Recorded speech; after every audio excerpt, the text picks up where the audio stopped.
ZEE5 ಇರುವಾಗ ನೀವು ನಿಮ್ಮ ನೆಚ್ಚಿನ ಶೋಗಳನ್ನ ಎಂದಿಗೂ ಮಿಸ್ ಮಾಡಿಕೊಳ್ಳುವುದಿಲ್ಲ. ಅದು ಸಂಪೂರ್ಣ ಉಚಿತವಾಗಿ. ಆದರೂ ಅನಂತಶಯನ, ನಮ್ಮ ವಿಶಾಲು ತನ್ನ ವಿಶಾಲವಾದ ಹೃದಯದಿಂದ ಇವರೆಲ್ಲ ಹನಿಮೂನ್ಗೆ ಹೋಗೋದಕ್ಕೆ ಅಷ್ಟು ಸುಲಭವಾಗಿ ಒಪ್ಕೊಂಡ್ಬಿಟ್ಲ.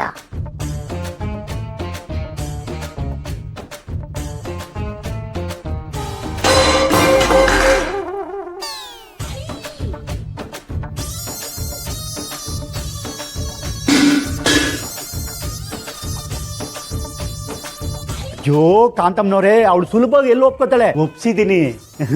ವಿಶಾಲು, ಲೇ ವಿಶಾಲು. ಮಮ್ಮಿ, ಯಾಕೋ ನಾವು ಆಡಿದ ಮಾತು ಹೂಡಿದ ಬಾಣ ಯಾವುದು ವರ್ಕೌಟ್ ಆಗ್ತಿಲ್ವಲ್ಲ. ಇವ್ರ ಜಾಗದಲ್ಲಿ ನಾನೇನಾದ್ರು ಇದ್ದಿದ್ರೆ ಈ ಥರ ಹನಿಮೂನ್ ಗಿನಿಮೂನ್ ಎಲ್ಲ ಬೇಡ, ನಮಗೆ ದುಡ್ಡು ಕೊಟ್ಬಿಡಿ, ನಮ್ಗೆ ಹೇಗೆ ಬೇಕೋ ಹಾಗೆ ಖರ್ಚು ಮಾಡ್ಕೊಂಡಿರ್ತೀವಿ ಅಂತಿದ್ದೆ. ಬದುಕ ದಾರಿ ಗೊತ್ತಿಲ್ಲ. ಲೇ ದರಿದ್ರ, ಬಾಯಿ ಮುಚ್ಕೊಂಡಿರಕ್ಕೆ ಏನ್ ತಗತ್ತೀಯ? 500 ಎಲ್ಲೋ ಏನೋ ಮಿಸ್ ಹೊಡಿತಾ ಇದೆಯಲ್ಲ. ಲೇ, ನೀನ್ ಕೋಪ ಮಾಡ್ಕೊಂಡ್ಬಿಟ್ಟೆ ಅಂತ ಮಕ್ಕಳು ಹೆದರು ಬಿಟ್ಟಿದ್ರ ಕಡೆ. ನಾನು ಯಾಕ್ರಿ ಕೋಪ ಮಾಡ್ಕೊಳ್ಳಿ? ಮಕ್ಳ ಸಂತೋಷನೇ ನಮ್ಮ ಸಂತೋಷ ಅಲ್ವಾ? ಹ್ಞೂ ಕಣೆ, ಒಟ್ಟಿನಲ್ಲಿ ಎಲ್ಲ ಸಂಬಂಧಗಳು ಸರಿ ಹೋಗುತ್ತೆ ಅಂತ ಅನಿಸ್ತಾ ಇದೆ. ಇನ್ನು ಸ್ವಲ್ಪ ದಿನ ನಾವೆಲ್ಲರೂ ಒಂದಾಗ್ಬಿಡ್ತೀವಿ ಕಣೆ. ಈ ಮನೇಲಿ ಖುಷಿ, ಸಂಭ್ರಮ, ನಗು ಎಲ್ಲ ತುಂಬಿ ತುಳುಕಾಡುತ್ತೆ ಕಣೆ. ಆ ದಿನ ಯಾವಾಗ ಬರುತ್ತೋ ಅಂತ ಕಾಯ್ತಾ ಇದ್ದೀನಿ. ಶ್ರಾವಣಿ ಅಮ್ಮನವ್ರನ್ನ ಬಾಯಿ ತುಂಬಾ ಸೊಸೆ ಅಂತಲಿ ಒಪ್ಕೋಬೇಕು. ಆಗುತ್ತೆ ಕಣೆ, ಎಲ್ಲ ಆಗುತ್ತೆ.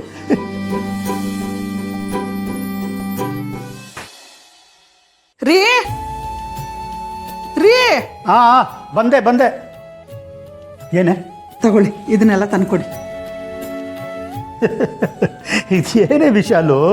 ಅಕ್ಕಿ ಹಿಟ್ಟು, ಕಡಲೆ ಹಿಟ್ಟು, ಎಳ್ಳು, ಬೆಲ್ಲ, ಕಡಲೆ ಬೀಜ, ಕಡಲೆ ಪುರಿ, ಏನೇ ಇದೆಲ್ಲ ವಿಶಾಲು? ಮಗನು ಸೊಸೆನೋ ಹನಿಮೂನ್ಗೆ ಹೋಗ್ತಿದಾರಲ್ಲ, ಬರಿಗೈಲಿ ಕಳ್ಸಕ್ಕಾಗತ್ತಾ? ದಾರಿ ಉದ್ದಕ್ಕೂ ಏನಾರು ತಿನ್ಕೊಂಡೋಗಿ ಕೊಡೋದು ಬೇಡವಾ? ನೀವು ಇದನ್ನೆಲ್ಲ ತಂದ್ಕೊಟ್ರೆ ಚಕ್ಲಿ, ನುಪ್ಪಟ್ಟು, ಕೋಡ್ಬಳೆ, ಚಿಕ್ಕಿನುಂಡೆ, ಒಗ್ಗರಣೆ ಪುರಿ ಎಲ್ಲ ಮಾಡ್ಕೊಡ್ತೀನಿ. ಅಯ್ಯೋ ಪೆದ್ದಿ, ಅವ್ರು ಹೋಗ್ತಾ ಇರೋದು ಹನಿಮೂನ್ ಕಣೆ. ಅದು ಅಲ್ಲದೆ ಕಳಿಸ್ತಾ ಇರೋದು ಯಾರು? ಲಲಿತಾ ದೇವಿ ಅಮ್ಮವರು. ಹಾಗಿರುವಾಗ ಅಲ್ಲಿ ತಿನ್ನೋಕೆ, ಇಳ್ಕೊಳ್ಳೋಕೆ, ಖುಷಿಯಾಗಿ ಆಡ್ಕೊಂಡಿರೋಕ್ಕೆ ಎಲ್ಲ ವ್ಯವಸ್ಥೆನೂ ಆಗಿರುತ್ತೆ ಕಣೆ. ರೆಸಾರ್ಟ್ ಅಂದರೆ ಏನು ಅನ್ಕೊಂಡಿದ್ಯಾ? ಕೈಗೊಬ್ರು, ಕಾಲ್ಗೊಬ್ರು ಹೆಲ್ಪರ್ಸ್ ಇರ್ತಾರೆ. ಬೆಳಗಿಂದ ರಾತ್ರಿವರೆಗೂ ಏನು ಬೇಕಾದ್ರೆ ಆರ್ಡರ್ ಮಾಡಿ ತಿನ್ಕೊಬೋದು. ಇಷ್ಟೆಲ್ಲ ಇರಬೇಕಾದ್ರೆ ನಿನ್ನ ಚಕ್ಲಿ, ನಿಪ್ಪಟ್ಟನೆಲ್ಲ ತಿನ್ಕೊಂಡು ಕೂತ್ಕೊಂಡಿರೋಕ್ಕಾಗುತ್ತಾ? ಆದರೂ ಮದುವೆ ಆಗಿ ಎಷ್ಟು ದಿನ ಆಯಿತು, ಒಂದು ದಿನನೂ ನನ್ನ ಕೈಯಾರೆ ನಾನು ಏನೂ ಮಾಡಿಕೊಟ್ಟಿಲ್ಲ. ಅದಕ್ಕೆ ಇದನ್ನೆಲ್ಲ ಮಾಡಿಕೊಡೋಣ ಅಂದ್ಕೊಂಡೆ. ಅಯ್ಯೋ ವಿಶಾಲು, ಸೊಸೆ ಮೇಲೆ ಪ್ರೀತಿನ ತೋರ್ಸ್ಕೊಳಕ್ಕಾಗದೆ ಒದ್ದಾಡ್ತಿದ್ಯಾ ನೀನು. ಒಂದು ಕೆಲಸ ಮಾಡೆ, ಅವ್ರ ಮುಂದೆ ಹೋಗಿ ಇರೋದನ್ನೆಲ್ಲ ಹೇಳ್ಕೊಂಡು ಮಾತಾಡ್ಬಿಡು. ರೀ, ಅದು ಹೇಗ್ರಿ ಆಗುತ್ತೆ? ನೀವೇ ನೋಡಿದ್ರಲ್ಲ, ದನ ಅವ್ರ ವಿಷಯ ಎತ್ತಿದ್ರೆ ಸಾಕು ಹೆಂಗೆ ಕೂಗಾಡ್ತಾಳೆ ಅಂತ. ಸ್ವಲ್ಪ ತಡ್ಕೊಳ್ಳಿ, ನಾನು ಧೈರ್ಯ ಮಾಡಿ ಧನಲಕ್ಷ್ಮಿಗೆ ಏನಾರು ಸಬ್ಬು ಬೈಲಿ ಎಲ್ಲ ಸರಿ ಮಾಡ್ತೀನಿ. ಮೊದಲು ಸೊಸೆನು ಮತ್ತು ಮಗನು ಹನಿಮೂನ್ಗೆ ಹೋಗ್ಬಿಟ್ಟು ಬಂದ್ಬಿಡ್ಲಿ, ಆಮೇಲೆ ಎಲ್ಲ ಸರಿ ಮಾಡ್ತೀನಿ. ಆಯ್ತು, ನೀನು ಹೇಳಿದ್ದೆಲ್ಲ ತಂದು ಕೊಡ್ತೀನಿ. ಮಾಡೋದು ಬಿಡೋದು ಆಮೇಲೆ ನೋಡ್ಕೊಳ್ಳೋಣ. ಸರಿ. ಸೊಸೆಗೆ ಏನಾದರೂ ಕೊಡಿಸ್ಬೇಕು ಅನ್ನೋ ಆಸೆ ನಮ್ಮ ವಿಶಾಲಿಗೆ. ಅವಳಿಗೆ ಮಾತ್ರ ಏನು, ನಾನು ಆಟೋ ಓಡಿಸ್ತಾ ಇರೋದು ಅದಕ್ಕೆ ತಾನೆ. ಮೊದಲು ಶ್ರಾವಣಿ ಎಂಬರು ಉಂಗುರ ಬಿಡಿಸ್ಕೊಟ್ಟು ನಾನು ಅಂದ್ಕೊಂಡಿದ್ದ ಹಾಗೆ ಅವ್ರಿಗೇನಾದರೂ ಪುಟ್ಟದಾಗಿ ಉಡುಗೊರೆ ಕೊಡಿಸ್ಬೇಕು. ಅವ್ರು ಹನಿಮೂನ್ ಮುಗಿಸ್ಕೊಂಡು ಬರಲಿ, ಅದಕ್ಕೆಲ್ಲ ವ್ಯವಸ್ಥೆ ಮಾಡ್ತೀನಿ. ಮೇಡಮ್, ಆ ಶ್ರಾವಣಿ ಸುಬ್ಬು ಇಬ್ರು ನಮ್ಮ ಮನೆಗೆ ಬಂದಿದ್ದಾರೆ. ಏನು, ಶ್ರಾವಣಿ ಸುಬ್ಬು ನಿಮ್ಮ ಮನೆಗೆ ಬಂದಿದ್ದಾರ? ಹ್ಞೂ ಮೇಡಮ್, ನಮ್ಮ ಅಣ್ಣನ್ನು ವರಲಕ್ಷ್ಮಿನು ಹನಿಮೂನ್ ಕರ್ಕೊಂಡು ಹೋಗೋದಕ್ಕೆ ನಮ್ಮ ಅಮ್ಮನ ಹತ್ರ ಪರ್ಮಿಷನ್ ಕೇಳಕ್ ಬಂದಿದ್ದಾರೆ. ಆದ್ರೆ ನಮ್ಮಮ್ಮ ಏನ್ ಬಿಡ್ತಿಲ್ಲ ಮೇಡಮ್. ಇವರಿಬ್ರು ಹೋಗ್ತಾರೆ ಅಂತಂದ್ರೆ ನಮ್ಮ ಅಣ್ಣ ಮತ್ತೆ ವರ ಏನಕ್ಕೆ ಮೇಡಮ್ ಹೋಗ್ಬೇಕು? ಅಯ್ಯೋ, ಹೋಗ್ಬೇಕು ಶ್ರೀವಲ್ಲಿ. ವರಾನು ನಿಮ್ಮ ಅಣ್ಣನು ಹೋಗಲ್ಲ ಅಂತ ಹೇಳಿದ್ರೆ ಅದನ್ನ ಕೇಳಿಸ್ಕೊಂಡು ಸುಬ್ಬುನು ನಾನು ಬರಲ್ಲ ಅಂತ ಹೇಳ್ಬಿಟ್ರೆ ಪ್ಲಾನ್ ಎಲ್ಲ ಹಾಳಾಗೋಗುತ್ತೆ. ಅವ್ರು ಹೋಗ್ಬೇಕು. ಒಳ್ಳೇದೇ ಆಯ್ತು ಬಿಡಿ ಮೇಡಮ್.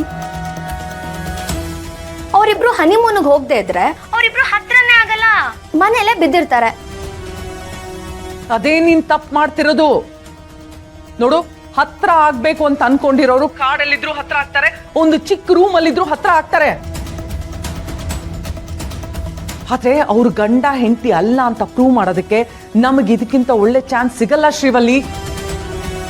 ಅವ್ರ ಮನೇಲಿ ಇದ್ರೆ ನೀನ್ ಅವರನ್ನ ಅಬ್ಸರ್ವ್ ಮಾಡಕ್ ಆಗಲ್ಲ. ಅವ್ರು ಯಾವಾಗ್ಲೂ ಇರೋ ತರ ಕ್ಯಾಶುಯಲ್ ಆಗಿ ಇದ್ಬಿಡ್ತಾರೆ. ಆದ್ರೆ ಹನಿಮೂನ್ಗೆ ಅಂತ ಹೋದಾಗ ಅವರು ಗಂಡ ಹೆಂಡತಿ ತರ ಇಲ್ಲ ಅಂತ ಹೇಳಿದ್ರೆ ನಮಗ ಅದು ಸಿಗೋ ಒಂದು ದೊಡ್ಡ ಸಾಕ್ಷಿ. ಅದನ್ನ ಮಿಸ್ ಮಾಡ್ಕೋಬಾರ್ದು. ಅದಕ್ಕೋಸ್ಕರನಾದ್ರೂ ಅವ್ರು ಹನಿಮೂನ್ಗೆ ಹೋಗ್ಲೇಬೇಕು. ಓಹ್ ಹಾಗ ಮೇಡಮ್, ನಾನು ಈ ರೀತಿ ಯೋಚನೆ ಮಾಡಿರ್ಲಿಲ್ಲ. ಆದ್ರೂ ಅವರಿಬ್ರು ಹನಿಮೂನ್ಗೆ ಹೋಗ್ತಾರೆ ಅಂದ್ರೆ ZEE5 ಆಪ್ ಡೌನ್ಲೋಡ್ ಮಾಡಿ ಎಲ್ಲಾ ಸಂಚಿಕೆಗಳನ್ನು ಸಂಪೂರ್ಣ ಉಚಿತವಾಗಿ ನೋಡಿ.